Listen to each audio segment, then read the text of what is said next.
Everyone, welcome to my channel. आज हम मिलान process का बारे में बताने जा रहे हैं। इससे पहले हम एक वीडियो अपलोड किए थे जो मिलान प्रोसेस का इनिशियल वीडियो था। उसमें कटन वगैरह क्या सिलेक्ट करेंगे उसके बारे में बताए थे। आज अपन बताएंगे मिक्सिंग कैसे लगाते हैं, मिक्सिंग प्रोसीड्यूर कैसे लगाते हैं, आपको बताते हैं। सबसे पहले देखिए, अपन जैसे बात किए थे 36,192 स्पिंडल का मतलब प्लांट है। प्रोडक्शन 16 से 18 टन का है। अभी देखो अपन यहाँ पे एक 3 टन मिक्सिंग का बारे में बता रहे हैं। 3 टन का मिक्सिंग लेंगे तो मिक्सिंग लेने से पहले आपको उसका सिस्टम बता देते हैं। सबसे पहले देखो, मिक्सिंग का जो लेयर रजिस्टर होता है उसमें 1 से देखो 30 तक लिखना। 1 से 30 तक लिखेगा। जैसे एक एक लेयर लग गया, जैसे ये लेयरिंग हुआ देखो 1 से 30 तक। एक लेयर जैसे कंप्लीट हो गया तो यहाँ टिक मार देना। 2 नंबर हो गया तो 2 डाल देना। तो ऐसे मारते जाओगे तो 3 टन जब ख़त्म हो जाएगा ये मिक्सिंग भी पूरा हो जाएगा। वो गिनती करना इसीलिए ज़रूरी है। समझ लो 30 की जगह ज़्यादा हो जाएगा तो दिक्कत जाएगा। 30 की जगह अगर ज़्यादा हो गया तो लेयर तो क्वांटिटी चेंज हो जाएगा, फिर ये प्रॉब्लम हो जाएगा, या शेड वेरिएशन आ जाएगा, प्रॉब्लम आ जाएगा। इसमें देखो 30 लेयर का जैसे मिक्सिंग लगाएगा ना, 30 लेयर मिक्सिंग, और 3 लेयर के बाद एक बार सॉफ्टवेयर डालेंगे। तो ग्रीन कलर का जो है 3 लेयर लगाया मैंने। 3 लेयर के बाद एक काला कलर का थोड़ा सा हल्का सा डाला हुआ ना, वो सॉफ्टवेस्ट है। 3 लेयर के बाद सॉफ्टवेस्ट डालना। ऐसा कोई हार्ड एंड फास्ट नहीं कि 3 लेयर के बाद डालना। समझ लो आपकी वेस्ट क्वांटिटी ज़्यादा है, परसेंटेज ज़्यादा है, तो 2 लेयर के बाद में भी वेस्ट लगा सकते हो। अगर सॉफ्टवेस्ट बिल्कुल कम है तो 5 लेयर के बाद में भी डाल सकते हो। कोई ऐसा हार्ड एंड फास्ट नहीं, 3 लेयर तक चलाना। और हमेशा ध्यान रखो, vertically cut after layering first and second toppling. जैसे ये लेयरिंग हो जाएगा ऐसे काटना। जैसे अपन बर्थडे में केक काटते ऐसे वर्टिकली काटना। ये काट के यहाँ पे आपकी जीबीआर रहेगा, जीबीआर में डालना या एमबीओ में डालना, जो ब्लेंडर बोलते हैं।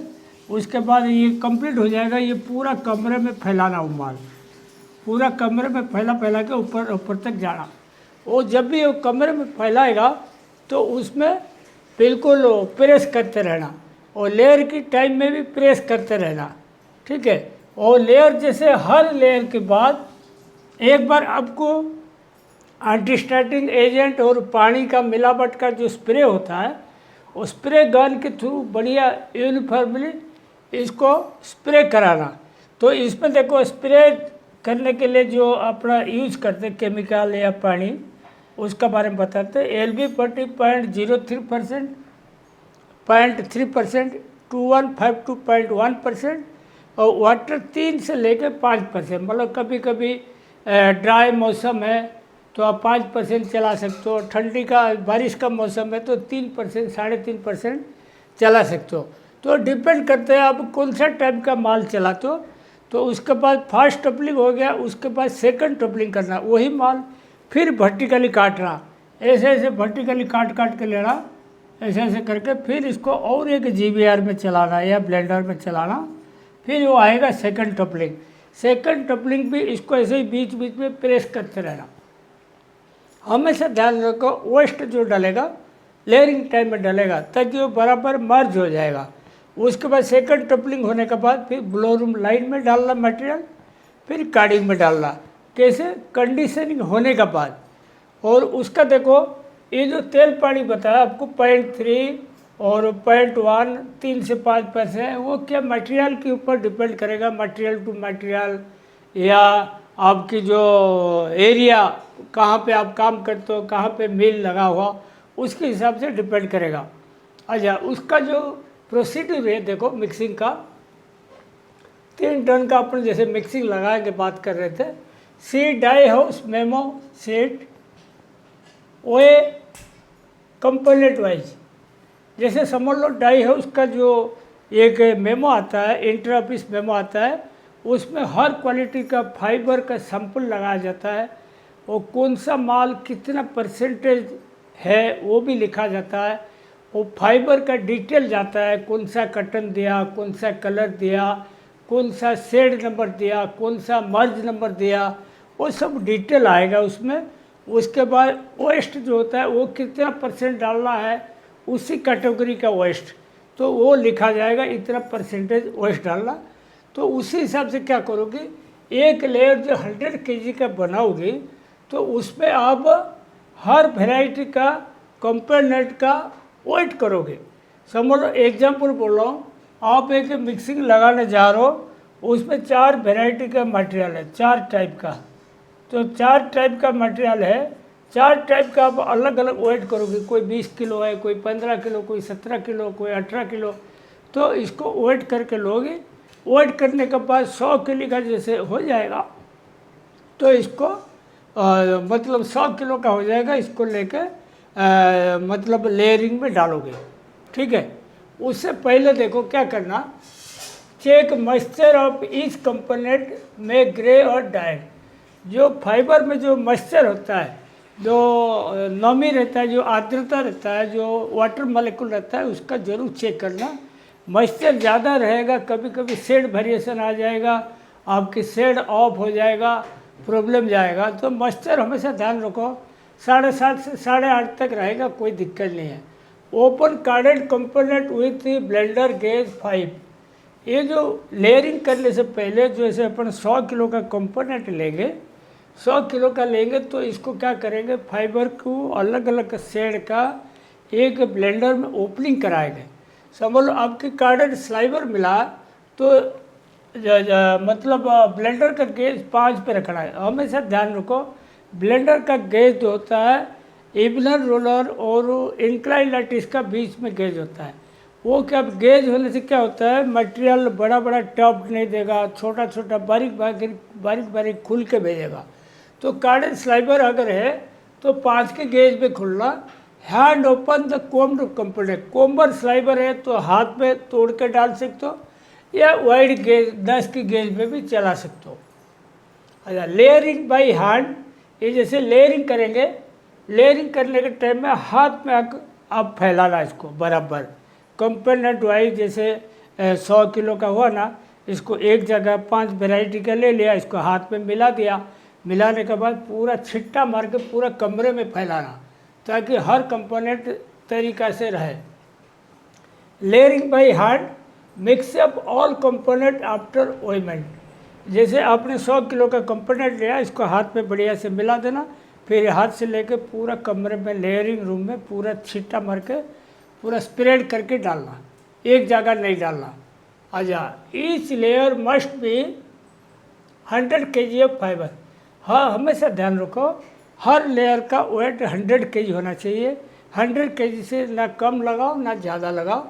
और जैसे 3 टन का मिक्सिंग लगाओगे, देखो after each layer tick the layer register 1 to 30। जैसे बताया था आपको, एक लेयर हो गया, एक में टिक मार दिया, 2 हो गया, 2 में टिक मार दिया, 3 लेयर हो गया, 3 में मार दिया, 4 हो गया, 4 में मार, ऐसे मार मार के 30 तक जाना। तो उसमें आपको गिनती गड़बड़ नहीं होगा। After every layer spray antistatic agent and water. जो ये आपको तेल पानी का बताया था, हर लेयर के बाद इसको बढ़िया से स्प्रे मारना। अच्छा, आजकल के ज़माने में क्या होता है, यूली स्प्रे आता है, वो लेयरिंग के टाइम पे नहीं मारते, तो वो ब्लेंडर की फ्रंट साइड में वो लगा रहता है, मतलब पीछे साइड में जहाँ मटेरियल डालते हैं वहाँ स्प्रे लाइन ब्लेंडर का ऊपर होता है। और एक टैंक रहता है, यूली स्प्रे बोलते हैं, उसका अंदर पूरा LB पट्टी, K1P वाटर जो मिलाना है मिला के रख देते हैं। वो वहाँ से वो मिला के बढ़िया से होमोजेनियस करके फिर स्प्रे ब्लेंडर पे मारता है। उसका वर्किंग और बढ़िया रहता है हैंड स्प्रे से। After each 3 layer spread water waste as per percentage. आपको पता है ये मिक्सिंग में 3 लेयर के बाद एक बार वेस्ट का परसेंटेज के हिसाब से डालना। कभी कभी 5 लेयर के बाद डाल सकते हो, कभी कभी 2 लेयर में। आज पर क्वांटिटी ज़्यादा वेस्ट है तो जल्दी जल्दी डालना, कम है तो लेट लेट डालना। In beauty layering press the layering material completely. जब लेयरिंग करेंगे, इसका ऊपर आदमी चढ़ा के पूरा प्रेस करते रहना बीच बीच में। प्रेस करोगे क्या होगा, जो तेल पानी डालो ना बराबर सोख करेगा। अगर प्रेस नहीं करोगी तो बराबर सोख नहीं करेगा तेल पानी। After completion of layering cut vertically put on blender. देखो ये जैसे अपने 30 लेयर तक कंप्लीट हो गया, यहाँ तक कंप्लीट हो गया, तो इसको क्या करोगे, ऐसे वर्टिकली काटोगे। ऐसे वर्टिकली काट के फिर ये GBR में, पहला GBR में डालोगे, उसको फास्ट टपलिंग बोलते हैं।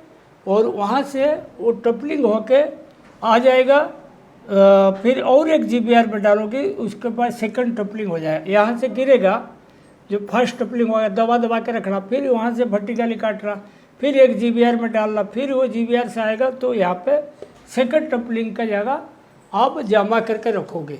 ठीक है।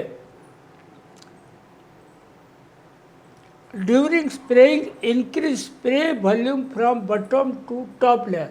देखो जब आप स्प्रे करोगे तो ध्यान रखो, बॉटम से ऊपर तक आप स्प्रे यहाँ पे क्या करोगे, ज़्यादा करोगे तो आहिस्ता आहिस्ता घटा घटा के चलोगे, घटा घटा के चलोगे। क्यों करोगे, देखो यहाँ लिखा हुआ सीधा, during spraying increase spray volume from bottom to top.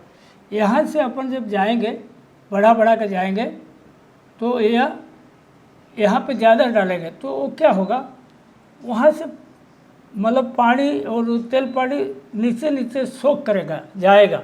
तो यहाँ पे जो कम करेगा तो वहाँ से ऊपर से गिरेगा तो कवर हो जाएगा। इसीलिए क्या बोल रहा है, during spraying increase spray volume from bottom to top. यहाँ से बढ़ा बढ़ा के चलना। समझ लो यहाँ पे समझ लो 6 लीटर यूज कर लिया, आगे इधर 7 लीटर, 8 लीटर, इधर 10 लीटर एक लेयर में यूज़ किया, एग्जाम्पल के लिए। तो बढ़ा बढ़ा के चलोगे। If winter season use hot water with antistatic agent solution. देखो ठंडी का मौसम में क्या होगा, वो पानी ठंडा हो जाता है, ठंडा हो जाता है तो LB40 21P बराबर मिलता नहीं पानी से। तो उसके लिए आप एक वाटर हीटर का रॉड रखो, तो इसको पानी गर्म करके देना, गर्म करके देगा तो अच्छा इफेक्ट आएगा। After fast blender toppling again cut mixing vertically for second blender. ये देखो फास्ट ब्लेंडर जब हो गया, इसको कटिंग करके सेकंड ब्लेंडर के लिए भी काट के देना। और press second blender material very strongly, let it conditioning 12 to 24 hour. जब सेकंड टपलिंग का आप जमा करोगे, बढ़िया से इसको प्रेस करना और इसको 12 घंटा से 24 घंटा ऐसे ही रहने देना, इसको छेड़ना नहीं, ऐसे ही रहेगा। कंडीशनिंग के बाद इसको आप लाइन में ले सकते हो। अच्छा, for grey cotton bales viscose keep blender gauge 0। जैसे विस्कस फाइबर ओपनिंग करने के लिए या रॉ मटेरियल जो बेल होता है, कॉटन बेल, इसको ओपनिंग करने के लिए आपको 0 गेज का इस्तेमाल करना पड़ेगा, मतलब ब्लेंडर गेज बिल्कुल टाइट रखना पड़ेगा। और देखो हैंड डिस्प्ले बोर्ड, देखो hand display board right mixing complete time and start time on time. जैसे डिस्प्ले बोर्ड होता है, देखो ऐसे एक बोर्ड रहेगा, उसमें बोर्ड में क्या रहेगा, डेट रहेगा, कितना बजे मिक्सिंग कंप्लीट हुआ, कितना बजे स्टार्ट करना है। और डिस्प्ले बोर्ड में और क्या रहेगा, देखो लॉट नंबर रहेगा, सेड नंबर रहेगा, क्वांटिटी रहेगा, कितने केजी का है, पार्टी का नाम रहेगा, कौन सा पार्टी को मटेरियल बन रहा है, bin number must write and display, वो कौन सा बीन में डाला हो, बीन नंबर के पास डिस्प्ले लगाना, बीन नंबर भी होना चाहिए। Date and time also note on display, वहाँ पर डेट भी रहेगा, टाइम भी रहेगा, ये सब रहेगा। समझ लो अभी 6 बजे एक मिक्सिंग कंप्लीट हुआ, 24 घंटे के बाद अगला दिन इसी टाइम पे चालू करना। और कंडीशनिंग नहीं करके चलाओगी तो आपकी कार्डिंग का वर्किंग अच्छा नहीं आएगा, आपकी वर्किंग ख़राब रहेगा और शेड वेरिएशन आएगा, बहुत प्रॉब्लम आएगा। तो कंडीशनिंग ज़रूर करना है। और ये ध्यान रखो, डबल टपलिंग जनरली मिक्सिंग में होता है, कोई मिक्सिंग आता है सिंगल टपलिंग करते, लेकिन सिंगल टपलिंग में रिस्की रहता है, शेड वेरिएशन का आ सकता है, तो सिंगल टपलिंग कभी नहीं करना। अगर मिक्सिंग क्वांटिटी बिल्कुल 500 किलो से कम है, इसको तो मस्ट डबल टपलिंग करना, क्योंकि उसको एन मिक्स का अंदर आप डाल नहीं सकते, एन मिक्स में लंबी मिक्सिंग होगा तब जाएगा। तो शॉर्ट क्वांटिटी जो होता है डबल टपलिंग करना, तो उसमें बराबर रहता है, शेड का प्रॉब्लम नहीं आता। आज का ये जो प्रोसेस है मिक्सिंग का बारे में मिलाज का, मैंने आपको बारीकी से समझा, इसको आप लोग स्टडी कीजिए और आपकी नॉलेज के लिए आप इसका नोट्स बना कर ज़रूर रखिए। आज का वीडियो यहीं पे रखता हूँ। Thank you.